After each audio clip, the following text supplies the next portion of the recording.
اللہ کے سوا فرشتوں کو بھی معلوم نہیں ہوگا۔ اتنا اجر و ثواب رب کائنات اس بندہ مسلمان کو عطا فرماتے ہیں جو اللہ کی رضا کے لیے ایک جانور رب کی راہ میں قربان کرتا ہے۔ فرمایا خون کا پہلا قطرہ جو زمین پہ گرتا ہے اس کے بدلے میں قربانی کرنے والے کو اللہ تبارک و تعالی 70 درجات عطا فرما دیتا ہے، دوسرے قطرے کے بدلے 70 نیکیاں پا دیتا ہے، تیسرے قطرے پہ 70 گناہ مٹا جاتے ہیں، اور فرمایا کہ چوتھے قطرے پر اللہ تبارک و تعالی کی بارگاہ سے جو تکبیر کہی جاتی ہے اللہ کے نزدیک مشک سے زیادہ خوشبودار ہو جاتی ہے۔ فرمایا کہ جو تکبیر اس جانور کو ذبح کرتے وقت پڑی جاتی ہے، اور پھر جیسے جیسے قطرے بڑھتے جاتے ہیں فرمایا کہ اس بندے کے اعمال نامے کے اندر اجر و ثواب لکھ دیا جاتا ہے، درجات کو بلندیاں کر دی جاتی ہیں۔ اور پھر وہ جانور جو اللہ کی راہ میں قربان کرتا ہے محتاجوں کو حقداروں کو تقسیم کرتا ہے، پہلے قدم پہ اللہ رب العزت کی ذات سفر حج کا اس کو ثواب عطا فرما دیتے ہیں، دوسرا قدم اللہ کی راہ میں قربان کیے ہوئے جانور کا گوشت تقسیم کرنے کے لیے جاتا ہے، اللہ تبارک و تعالی رزق و عمر کے اندر برکت عطا فرما دیتا ہے، تیسرے قدم پر اللہ تبارک و تعالی ابو قبیس پہاڑ کے برابر اس کو ثواب عطا فرماتا ہے، اور چوتھے قدم پہ روایات میں آتا ہے کہ حضرت عثمان غنی رضی اللہ تعالی عنہ کی مانند اس کی دونوں آنکھوں میں حیا عطا فرما دیتا ہے۔ المختصر جیسے جیسے قدم بڑھتے جاتے ہیں، جیسے جیسے اس کے قدم آگے چلتے ہیں، خالق کائنات اس کے اجر و ثواب میں اضافہ عطا فرما دیتا ہے، اللہ تبارک و تعالی اس کے ثواب کے اندر بڑھوتی عطا فرما دیتا ہے۔ تو آج میں نے آپ احباب کے سامنے جو آیت مقدسہ تلاوت کرنے کا شرف حاصل کیا ہے، خالق کائنات نے ارشاد فرمایا یا ایھا الذین آمنوا اذکروا اللہ ذکرا کثیرا وسبحوہ بکرۃ واصیلا، اے ایمان والو اللہ کا بہت ذکر کیا کرو، کثرت کے ساتھ ذکر کیا کرو، اور صبح و شام اس کی تسبیح بیان کیا کرو،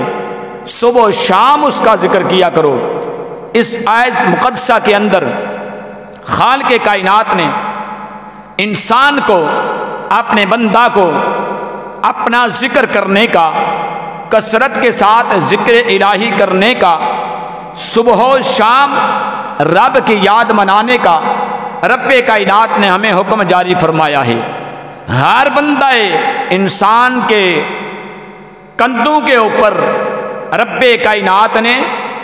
2 فرشتے مقرر کیے ہیں، ایک نیکی لکھنے والا اور ایک برائی یعنی بدی لکھنے والا۔ خالق کائنات نے ہر انسان کے کندھوں کے اوپر 2 فرشتوں کی ڈیوٹی لگا دی، ایک فرشتہ نیکی لکھتا ہے، دوسرا فرشتہ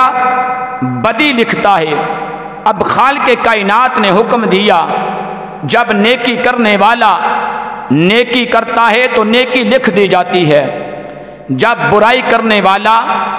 برائی کرتا ہے تو اس کی برائی لکھ دی جاتی ہے، اس کی بدی لکھ دی جاتی ہے۔ خالق کائنات کی بارگاہ میں ارشاد ہوتا ہے نیکی لکھنے والا فرشتہ اس وقت نیکی لکھنا شروع کر دے جب وہ بندہ انسان، بندہ مسلمان نیکی کا عمل کرتا ہے تو نیکی لکھنے والا نیکی لکھنا شروع کر دے، اور گناہ کرنے والے اس گناہ کو بدی لکھنے والا فرشتہ خاموش ہو کے بیٹھ جائے۔ فرمایا جب انسان بدی کرتا ہے، برائی کرتا ہے، گناہ کرتا ہے، اللہ حکم دیتا ہے کہ اے نیکی لکھنے والے فرشتے، اب نیکی لکھنا تیرا کام تھا، اس نے برائی کی، اس نے بدی کی، اب تو نے خاموش رہنا ہے، اب اس کی ڈیوٹی ہے کہ یہ برائی لکھے گا، تو نے خاموش رہنا ہے، تو نے کوئی حرکت نہیں کرنی، تو نے قلم کو نہیں چلانا۔ اللہ کی بارگاہ میں آج جامعہ مسجد فاروق اعظم کے اس خطبہ کے اندر ہم اللہ کی بارگاہ میں سوال کرتے ہیں، اے رب کائنات، اے رب ذوالجلال، کیا کوئی ایسا ٹائم بھی ہے، کوئی ایسا وقت بھی ہے کہ جس کے اندر تیرا مقرر کیا گیا فرشتہ، دائیں جانب والا فرشتہ بھی نیکیاں لکھتا ہو، حرکت کرتا ہو، بائیں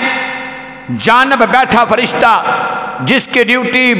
برائی لکھنی، بدی لکھنی، گناہ لکھنا ہے، وہ بھی حرکت میں آتا ہو،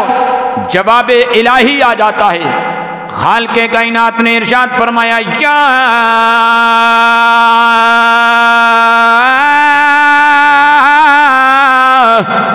ایھا الذین آمنوا اذکروا اللہ ذکرا کثیرا وسبحوہ بکرۃ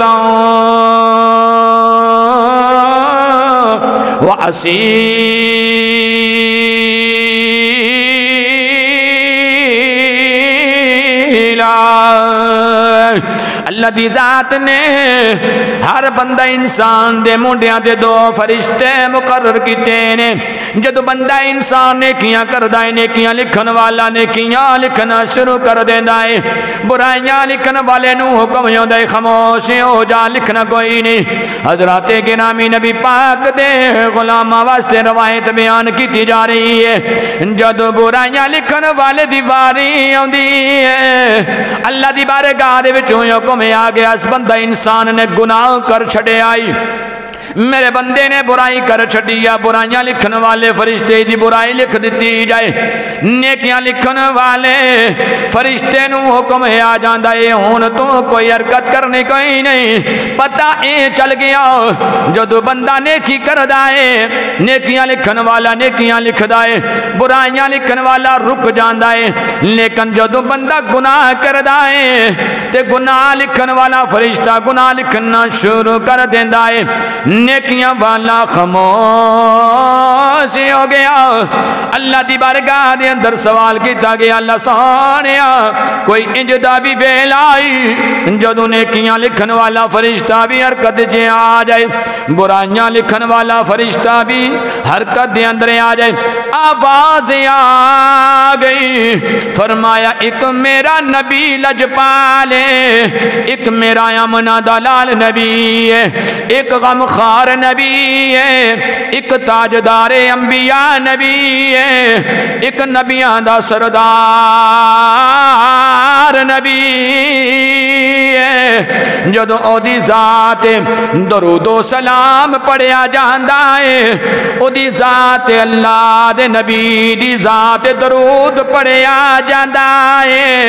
اے نیکیاں لکھن والا فرشتہ بھی حرکت دے اندر آ جاندا ہے، برائیاں لکھن والا فرشتہ بھی حرکت دے اندر آ جاندا ہے۔ جواب ملیا، اللہ سونیا کی وجہ ہے، کی معاملہ ہے، فرمایا اللہ رب العزت بارگاہ دے وچوں سوال دا جواب آ گیا، سوال دا جواب آ گیا، جواب اے ملیا ہے ہاں جدو بندہ نیکی لکھدا ہے، بندہ نیکی لکھدا ہے تے نیکیاں لکھیاں جاندیاں نے تے برائیاں لکھن والے نو حکم دیندیا جاندا ہے، میرے نبی لجپال نے، میرے کائنات رحمت نبی نے، میرے غم خار نبی نے، اے نیکیاں لکھن والے آ تو نیکیاں لکھدا جا، او برائیاں لکھن والے آ تو برائیاں مٹاندا جا، تو برائیاں مٹاندا جا، تو برائیاں مٹاندا جا، بندہ نیکی لکھدا ہے، بندہ نیکی لکھدا ہے، نیکیاں لکھیاں جاندیاں نے، لیکن برائی لکھن والے نو حکم آ گیا تو برائیاں مٹانا شروع کر دینا۔ بندہ مسلمان دے درجات نو جناب والا بلندیاں مل دیاں نے، پتہ اے چل گیا ہے اللہ دے نبی دی ذات تے جدوں درود و سلام پڑھیا جاندا ہے، اللہ دے دوویں فرشتے حرکت دے اندر آ جاندے نے، نیکیاں لکھن والا نیکیاں لکھنا شروع کر دیندا ہے، برائیاں لکھن والا برائیاں مٹانا شروع کر دیندا ہے۔ اللہ دی ذات نے ارشاد فرمایا ہے یا ایھا الذین آمنوا اذکروا اللہ ذکرا کثیرا وسبحوہ بکرۃ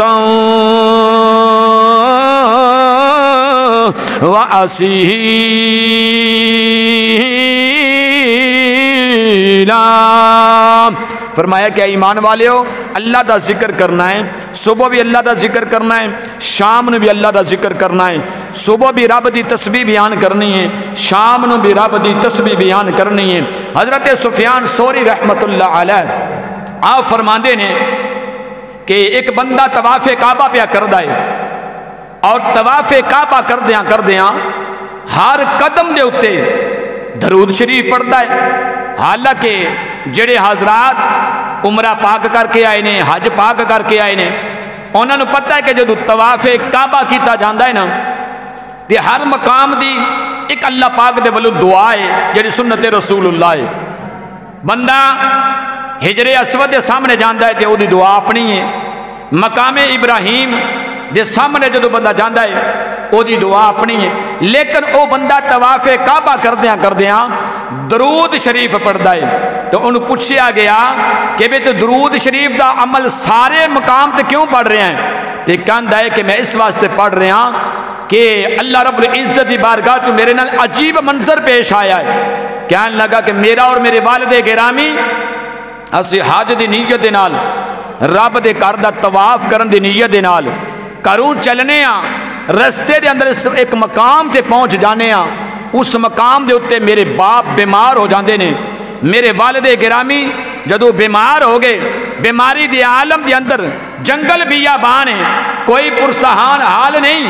کوئی بندہ مددگار نہیں، کوئی آلے دوالے بستی نہیں۔ کہندے نے کہ میرے کو جیڑا کوئی دوائی دانا ٹونا ہوندہ سی میں کیتا، والد گرامی نو شفا نہ ملی، حتیٰ کہ قضا کر گئی، موت واقعہ ہو گئی،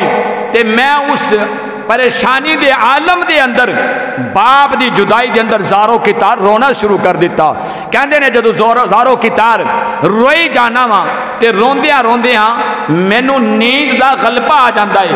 میں سو جانا میری اکھ لگ جاندی ہے۔ والد گرامی دی موت دا ایک عجیب منظر بھی سناندے نے، کہندے نے کہ میرے والد گرامی وفات پائی تے میرے والد گرامی دا چہرہ تبدیل ہو گیا، رنگ سیاہ کالا ہو گیا، شکل تبدیل ہو گئی، ڈراؤنی شکل ہو گئی، تے میں بڑا پریشان ہو گیا، بڑی غم زدہ ہو گیا۔ کہنے لگا کہ میرے دل چ خیال آیا کیڑے منہ دے نال کنبہ قبیلہ تے برادری والے نو منہ دکھاواں گا۔ روایات دے اندر ہوندہ ہے کہ اس شخص نے کہا میں اس سوچ و بچار دے اندر سو گیا، اکھ لگ جاندی ہے، خواب دے اندر ایک عظیم شخصیت، ایک عظیم ہستی تشریف فرما ہوندے نے، نورانی چہرے والے ہوندے نے، آ کے تے میرے باپ دے کول جدو پہنچ جاندے نے، اس تو قبل کہ میں آوازاں پہ دینا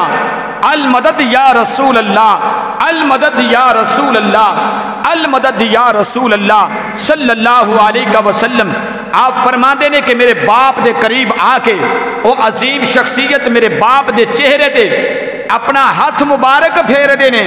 تے جدو ہاتھ مبارک پھیر دینے تے میرے باپ دا چہرہ نورانی ہو جاندہ ہے، خوبصورت ہو جاندہ ہے، سنور جاندہ ہے۔ کہندے نے جدو میرے باپ دے چہرے تے انہوں نے ہاتھ پھیریا، ہاتھ پھیر کے واپس جان لگے نے تے میں روک لیا، میں انہاں دا دامن پھڑ لیا تے میں پوچھیا اے عظیم ہستی، اے عظیم شخصیت، تسی کون بزرگ ہو جنہاں نے اس جنگل بیابان دے اندر میرے تے مہربانی فرمائیے، میرے تے کرم نوازی فرمائیے کہ میرے باپ دا چہرہ نورانی کر چھڑیا ہے۔ کہندے نے کہ جیسے ہی میں دامن پکڑیا تے کہندے نے تو مینوں جانتا نہیں، میری پہچان نہیں، ہاتھ جوڑ کے کہندے نے میں خواب دے اندر عرض کیتی اے عظیم ہستی میں آپ دے بارے چ پہچانیا نہیں۔ آپ نے ارشاد فرمایا کہ میں تیرا کائنات دا رحمت نبیاں، نبیاں دا سردار نبیاں، امام الانبیاء نبیاں، تیرے باپ دا چہرہ جدوں تبدیل ہو گیا اس پریشانی دے عالم دے اندر، اس پریشانی دے عالم دے اندر میں تیرے باپ دی داد رسی واسطے آیا، تیرے باپ دی مدد واسطے آیا، کیونکہ تیرا باپ دنیا دے اندر ہر لمحہ تے ہر گھڑی میری ذات درود و سلام پڑھدا ہوندا سی، میری ذات درود پاک دے گجرے پیش کردا سی۔ اج تیرے والد گرامی دے اتے اے مشکل کڑی آئی، تیرے والد گرامی نے مینوں یاد کیتا ہے اور المدد یا رسول اللہ کہہ کے مینوں پکارے آئے، تو میں او نبیاں دا سردار نبیاں، جس نبی دے جتنے غلام نے کلمہ پڑھن والے نے جس مقام تے اپنے نبی نو یاد فرما دے نے، اے نبی تہاڈا اس اپنے امتی تے کلمہ پڑھن والے غلام دی مدد واسطے حاضر ہو جاندا ہے۔ فرما دے نے میری آنکھاں کھلیاں، جدو میں جاگیا آیا اکھاں کھلیاں نے تے میں اپنی آنکھاں دے نال ویکھیا کہ جڑا میں خواب ویکھیا کیا یہ سپنے سی یا کہ حقیقت بھی یہ اندر موجود ہے۔ بڑی مدلل روایت ہے، فرماندے نے کوئی شخص نے جاگن تو بعد جانون انداز دے نال، اوریجنل انداز دے نال جا کے اپنے ہتھاں دے نال باپ دے چہرے تو چادر ہٹائی، باپ دے